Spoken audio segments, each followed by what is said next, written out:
이에 다윗이 그와 함께한 백성을 찾아가서 천부장과 백부장을 그들 위에 세우고 다윗이 그의 백성을 내보낼새 3분의 1은 요압의 휘하에 3분의 1은 스루야의 아들 요압의 동생 아비새의 휘하에 넘기고 3분의 1은 가드 사람 이때의 휘하에 넘기고 왕이 백성에게 이르되 나도 반드시 너희와 함께 나가리라 하니 백성들이 이르되 왕은 나가지 마소서. 우리가 도망할지라도 그들은 우리에게 마음을 쓰지 아니할 터이요 우리가 절반이나 죽을지라도 우리에게 마음을 쓰지 아니할 터이라. 왕은 우리 10,000명보다 중하시오니 왕은 성읍에 계시다가 우리를 도우심이 좋으니이다 하니라. 왕이 그들에게 이르되 너희가 좋게 여기는 대로 내가 행하리라 하고 문 곁에 왕이 섬에 모든 백성이 100명씩 1000명씩 대를 지어 나가는지라.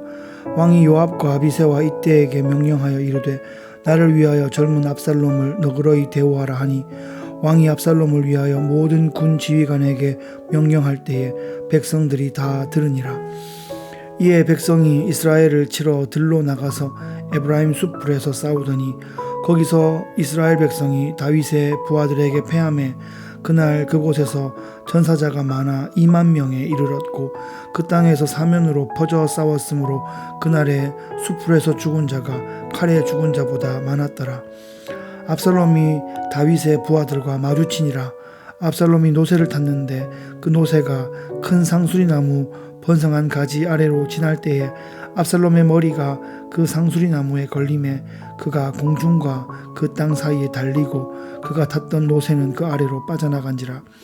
한 사람이 보고 요압에게 알려 이르되 내가 보니 압살롬이 상수리나무에 달렸더이다 하니 요압이 그 알린 사람에게 이르되 네가 보고 어찌하여 당장에 쳐서 땅에 떨어뜨리지 아니하였느냐. 내가 네게 은 10개와 띠 하나를 주었으리라 하는지라. 그 사람이 요압에게 대답하되 내가 내 손에 은 1,000개를 받는다 할지라도 나는 왕의 아들에게 손을 대지 아니하겠나이다. 우리가 들었거니와 왕이 당신과 아비새와 이때에게 명령하여 이르시기를 삼가 누구든지 젊은 압살롬을 해하지 말라 하셨나이다. 아무 일도 왕 앞에는 숨길 수 없나니 내가 만일 거역하여 그의 생명을 해하였더라면 당신도 나를 대적하였으리이다 하니 요압이 이르되 나는 너와 같이 지체할 수 없다 하고 손에 작은 창 셋을 가지고 가서 상수리나무 가운데서 아직 살아있는 압살롬의 심장을 찌르니 요압의 무기를 든 청년 10명이 압살롬을 에워싸고 쳐 죽이니라. 요압이 나팔을 불어 백성들에게 그치게 하니 그들이 이스라엘을 추격하지 아니하고 돌아오니라.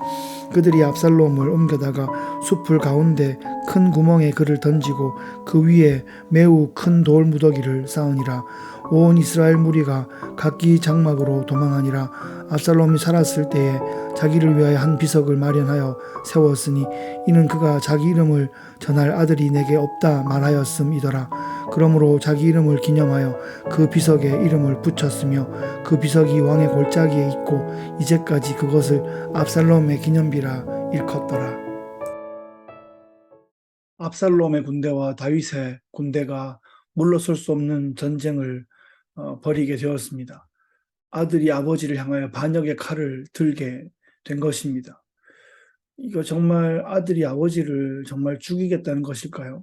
어떻게 아버지는 아들을 또 죽일 수 있을까요? 정말 이런 가혹한 일이 벌어졌습니다. 다윗이 전쟁에 나가려고 했는데 장군들과 백성들이 말립니다. 자신들 10,000명의 목숨보다 왕의 목숨이 더 중요하다 하는 것이죠. 실제로도 그렇습니다.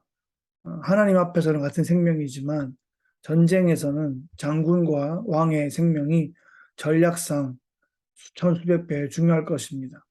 그래서 전쟁에서 사령관과 대통령의 생명을 우선적으로 보호하는 것은 꼭 필요한 조치입니다.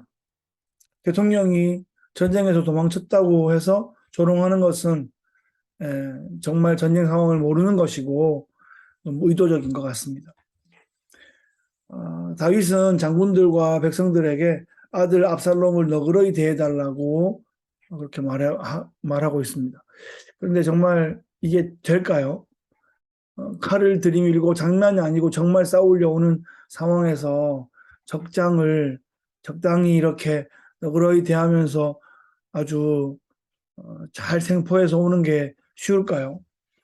참 다윗의 마음이 그렇습니다. 이러지도 저러지도 못하는 딜레마가 있는 것 같습니다.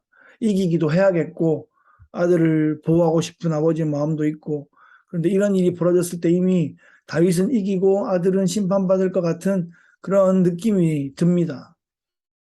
예. 하나님께서 결국 다윗에게 승리를 주십니다. 다윗의 왕국을 주시겠다 하셨던 그 다윗 언약을 신실하게 지켜나가고 계십니다.